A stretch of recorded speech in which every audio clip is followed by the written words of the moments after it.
Que a paz e a graça de Jesus, o nosso Salvador, esteja na tua vida. Deus seja louvado. Estamos aqui para mais uma vez, mais um estudo bíblico do livro de João. Hoje, a terceira lição do livro de João. Teremos 11 respostas. A primeira lição, nós vimos 9 respostas ao livro de João. A segunda lição, 10 respostas. E hoje, a terceira lição, com 11 respostas. Antes de começarmos nesse estudo, eu vou pedir ao irmão Carlos que faça uma oração. Mãe Sã, Pai do Senhor, Comunidade Cristã Vem de Vida, Pai do Senhor, assinantes do canal, Comunidade Cristã Vem de Vida, viemos aqui então para orar. Então vamos orar. Senhor, meu Deus, meu Pai, graças te damos, Senhor, por mais essa quarta-feira de ensino a qual o Senhor vem nos agraciar. Venho lhe pedir em nome do Senhor Jesus, ó Pai, que o Senhor venha abrir nossas mentes, nosso entendimento, nosso coração, ó Pai. Que o Senhor venha fazer que nós venhamos compreender, ó Pai, a Tua palavra. Que o Senhor venha dar entendimento ao simples, ó Pai, que somos nós. Sabemos, ó Pai, que a verdadeira igreja de Cristo Jesus está dentro dos nossos corações. Que mesmo afastados fisicamente, Senhor, mas o Teu Espírito Santo, que é onipotente, onipresente, onisciente, estará conosco esta noite. Que o Senhor venha nessa noite de quarta-feira, em nome do Senhor Jesus, abrir nossas mentes para a Tua palavra, dar-nos o entendimento a qual nos é necessário para vivermos esses tempos que estamos vivendo de dificuldades. É assim, Pai, que eu entrego a minha vida, a vida do nosso pastor que irá ministrar mais um ensino abençoado, e a vida de todos os irmãos, ó Pai, que estão conosco agora, e estarão conosco ao ver esse vídeo depois de gravado. Em nome do Senhor Jesus, te agradecemos por tudo, pois sabemos que todas as coisas cooperam para aqueles que amam o Senhor Jesus Cristo. Amém. Vamos começar? Primeira pergunta da terceira lição do livro de João. Como nos tornamos filhos de Deus? Como é que nós nos tornamos filhos de Deus? Será que o que as pessoas falam que todos são filhos de Deus é verdade isso? Essa afirmação é verdade? Todos são filhos de Deus. Vamos então na palavra de Deus em João capítulo 1, versículo 12. Mas a todos quantos o receberam, deu-lhes o poder de serem feitos filhos de Deus, aos que creem no seu nome. Então, essa afirmação de que todos são filhos de Deus é errada, porque segundo a palavra de Deus, que nós acabamos de ler, diz que para você se tornar um filho de Deus, você tem que reconhecer, receber Jesus na sua vida como Senhor e Salvador. Amém? Vamos então à segunda pergunta. Qual a razão que alguém deixa de receber a vida eterna? Por qual razão as pessoas deixam de receber a vida eterna? Vamos verificar em João capítulo 5, versículo 40. E não quereis vir a mim para terdes vida. A razão que alguém deixa de receber a vida eterna é porque não querem ir até Jesus. Não querem obedecer a Jesus. Jesus estava ali conversando com líderes religiosos, líderes judeus, mas eles não queriam ir até Jesus, não queriam obedecer ao que Jesus falava, não escutavam o que Jesus dizia. Eram líderes judeus que conheciam as Escrituras de trás para frente, de frente para trás, mas eles estavam mortos espiritualmente, porque eles não praticavam as Escrituras. Sabe o que diz em Tiago, capítulo 1, versículo 22? Não sejam somente ouvintes da palavra, enganando a vós mesmos, mas, sobretudo, praticantes da palavra. Então, aqueles líderes eram religiosos. Deus não está interessado em pessoas religiosas. Deus está interessado em pessoas que tenham comunhão com Ele, que tenham um relacionamento com Ele. Porque aquelas pessoas que têm um relacionamento com Deus são pessoas que são obedientes a Deus. Vamos agora à terceira resposta da terceira pergunta. Para que Jesus veio a este mundo? A resposta está lá em João, capítulo 10, versículo 10. O ladrão não vem senão a roubar, a matar e a destruir. Eu vim para que tenham vida e a tenham com abundância.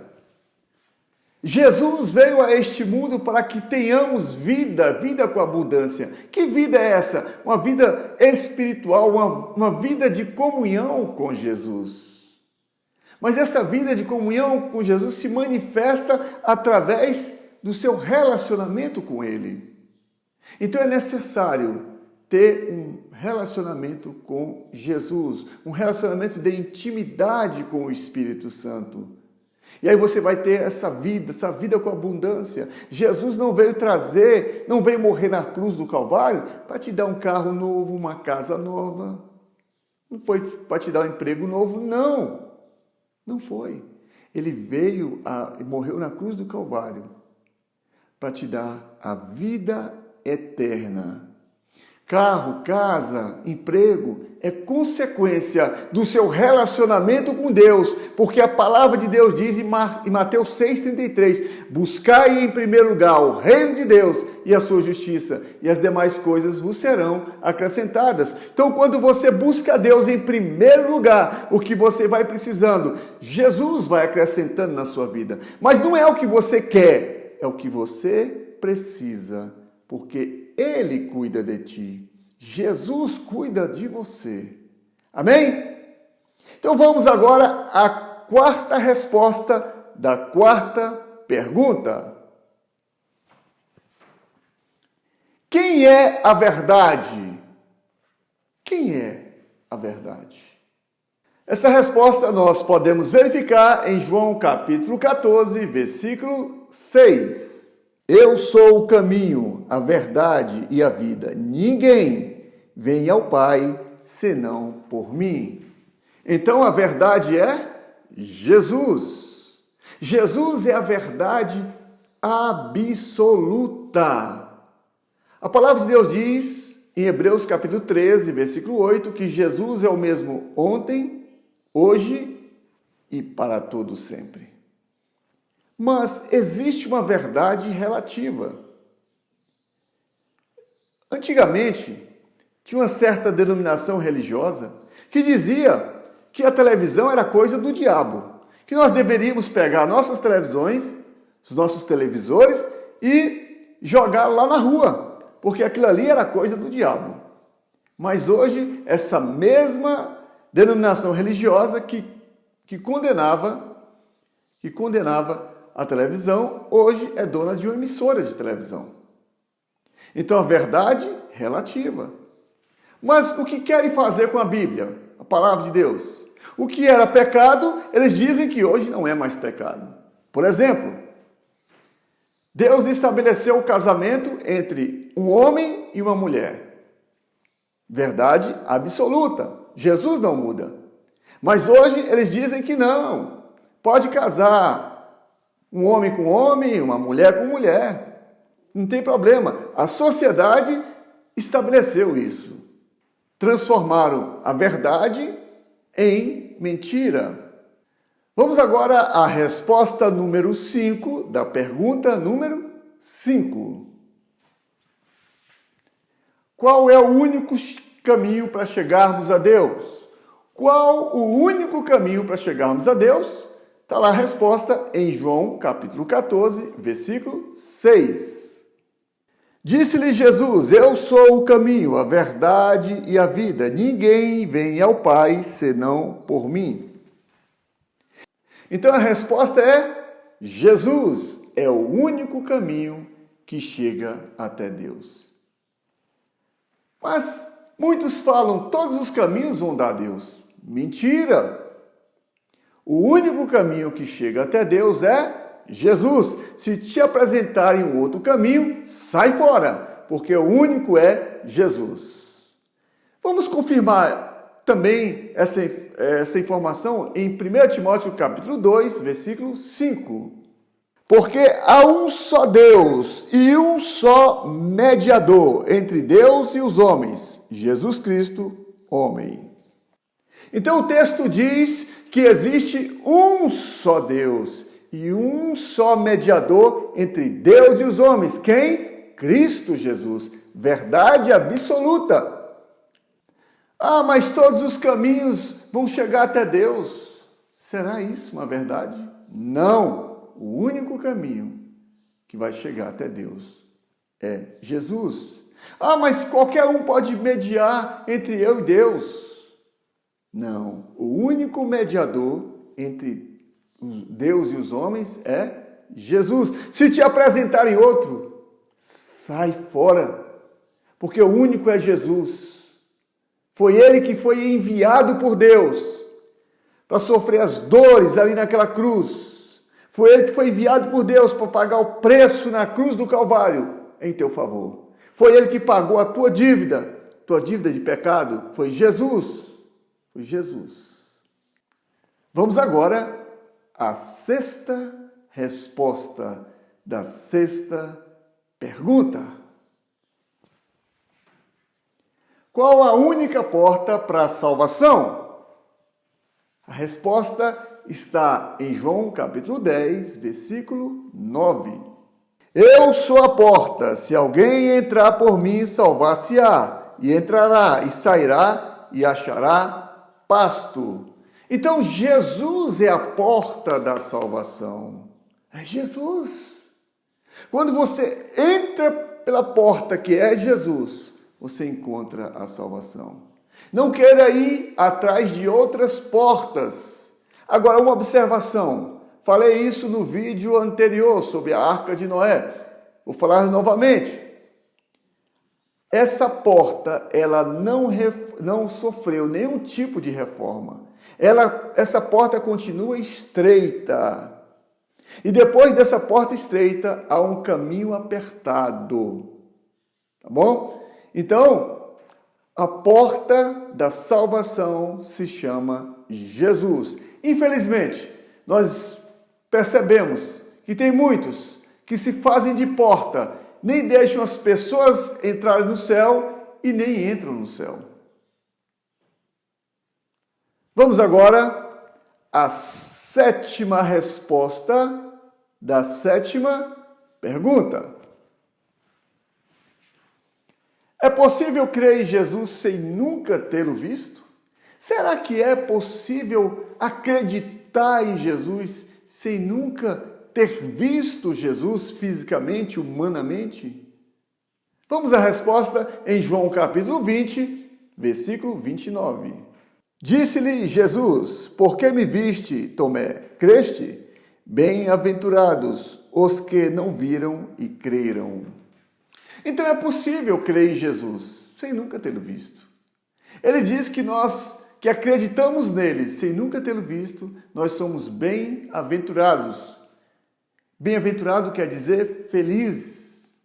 Então nós somos felizes porque nós não vimos Jesus, mas mesmo assim nós cremos pelos olhos da fé. Hebreus capítulo 11, versículo 1, diz que a fé é a certeza das coisas que se esperam e a prova daquilo que não se vê. Eu espero ver Jesus quando nós formos morar no céu, no arrebatamento. Nós vamos ser levados e nós vamos dar um abraço em Jesus. Mas hoje eu não estou vendo Jesus aqui, humanamente, fisicamente. Mas pela fé nós acreditamos em Jesus. Pela fé nós acreditamos que Deus enviou Jesus para morrer na cruz do Calvário em nosso lugar. Pela fé nós acreditamos que Jesus morreu e ao terceiro dia ressuscitou. Pela fé nós acreditamos que Jesus está sentado à direita de Deus Pai Todo-Poderoso. Glória a Deus. É pela fé que nós cremos em Jesus. Fé espiritual. Não é uma fé palpável, não é uma fé assim, que você precisa do tato, do paladar, dos sentidos humanos para crer em Jesus. Não, a nossa fé é espiritual, não precisamos de nenhuma representação gráfica, nada disso para poder acreditar em Jesus. Amém? Vamos agora à oitava oitava resposta da oitava pergunta. Se você sente fome espiritual, Jesus diz, eu sou... pontinho, pontinho, pontinho. Vamos completar? Então, vamos ver na Bíblia em João capítulo 6, versículo 35. E Jesus lhes disse, eu sou o pão da vida. Quem vem a mim não terá fome, e quem crê em mim nunca terá sede. Então, Jesus disse que ele era o pão da vida. Ele poderia muito bem ter dito que era o pão, mas não, ele completou, disse que é o pão da vida, é o pão que dá a vida. Esse pão aqui da terra, ele alimenta o nosso corpo, mas para alimentar nossa alma, só Jesus, que é o pão da vida. Quando nós nos alimentamos de Jesus, nós temos vida espiritual, nós temos vida com Jesus. E como que nós podemos nos alimentar de Jesus, esse pão da vida? Através da sua palavra, lendo a sua palavra, meditando na sua palavra, nós vamos alimentar a nossa alma. E sabe o que ocorre? Alimentando a sua alma, a boca vai falar daquilo que o seu coração está cheio. Infelizmente, muitos hoje estão se alimentando do pão da morte. Muitos hoje estão comendo o pão que o diabo amassou. Infelizmente, não tem vida em Jesus, porque não querem ir até Jesus. Vamos agora à nona resposta da nona pergunta. Se você sente que está nas trevas do pecado, Cristo diz, eu sou, pontinho, pontinho, pontinho. Vamos lá em João capítulo 8, versículo 12, e nós vamos completar essa resposta. Falou-lhes, pois, Jesus outra vez, dizendo, eu sou a luz do mundo. Quem me segue não andará em trevas, mas terá a luz da vida. Jesus é a luz do mundo. É a resposta número 9. Jesus é a luz do mundo.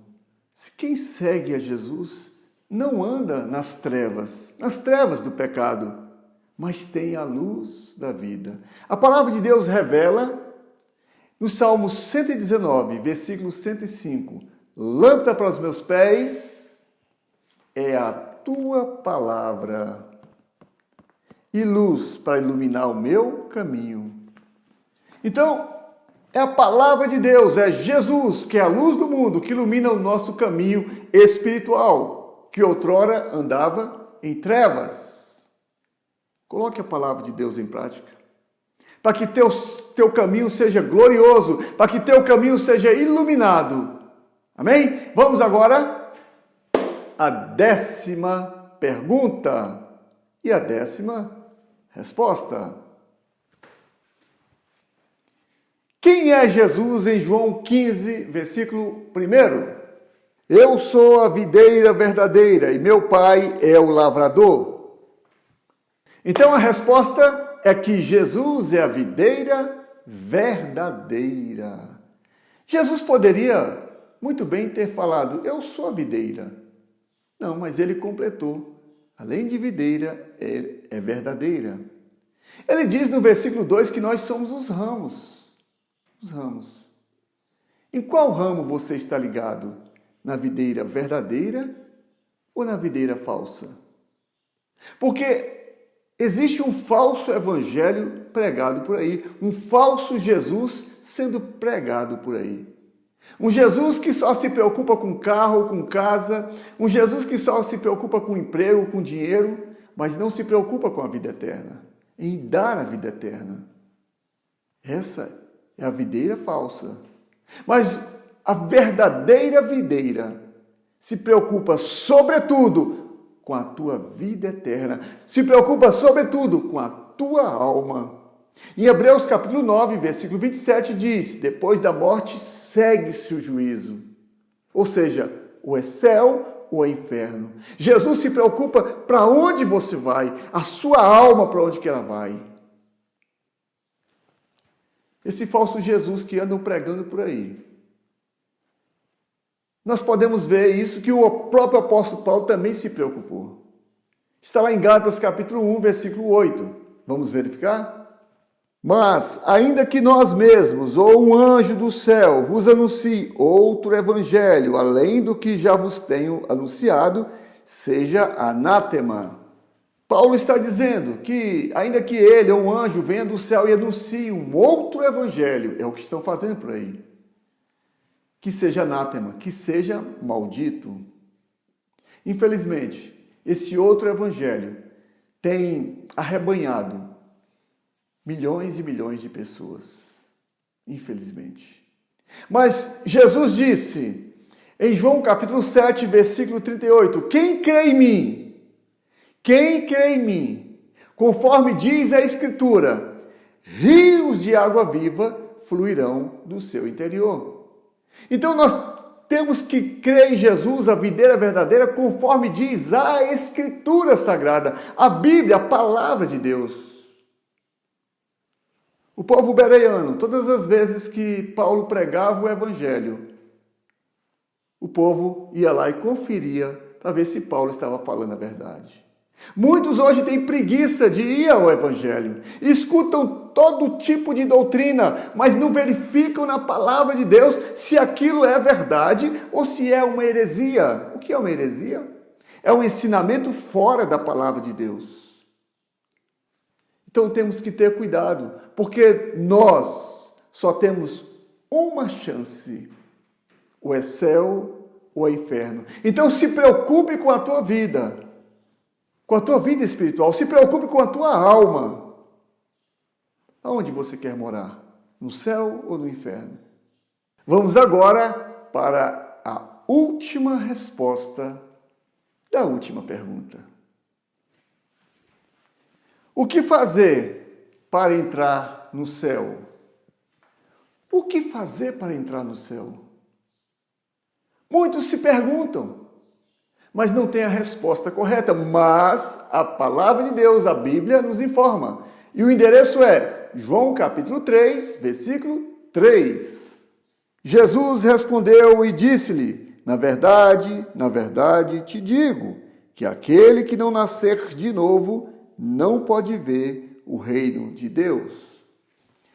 Então, para entrar no céu, Jesus dá a receita. Ele diz que tem que nascer de novo. Isto é, abandonar a velha vida, as velhas práticas e passar a viver uma nova vida, passar a viver em novidade de vida, passar a viver com Jesus, caminhar com Jesus. Mas como fazer isso? Nascer de novo. Primeiro, se arrepender dos seus pecados. Segundo, confessar os seus pecados a Jesus. Terceiro, receber Jesus na sua vida como Senhor e Salvador. A partir daí, o Espírito Santo vai habitar no seu coração e você vai viver em novidade de vida. Você quer fazer isso? Quer fazer isso mesmo? Então repete comigo esta oração. Senhor Jesus, até agora eu estava vivendo uma vida velha, mas hoje eu quero viver uma vida nova com o Senhor. Me ajude. Eu confesso a Ti os meus pecados. Estou arrependido. Peço que o Senhor me perdoe. Eu quero também receber ao Senhor no meu coração como meu único e suficiente Salvador. Senhor Jesus, me dê a vida eterna. Eu te peço. Amém. A partir de hoje, creia que o Espírito Santo de Deus está morando no teu coração, na tua vida. Amém? Se você gostou desse estudo bíblico, dê um joinha, faça o seu comentário, se inscreva no nosso canal, compartilhe esse vídeo, compartilhe a palavra de Deus aos seus familiares, aos seus amigos, nos seus grupos de contato, nas suas redes sociais. divulgue a palavra de Deus, faça a obra de um evangelista. Amém? Toda honra e toda glória somente ao Senhor Jesus. Boa noite a todos. Deus seja louvado.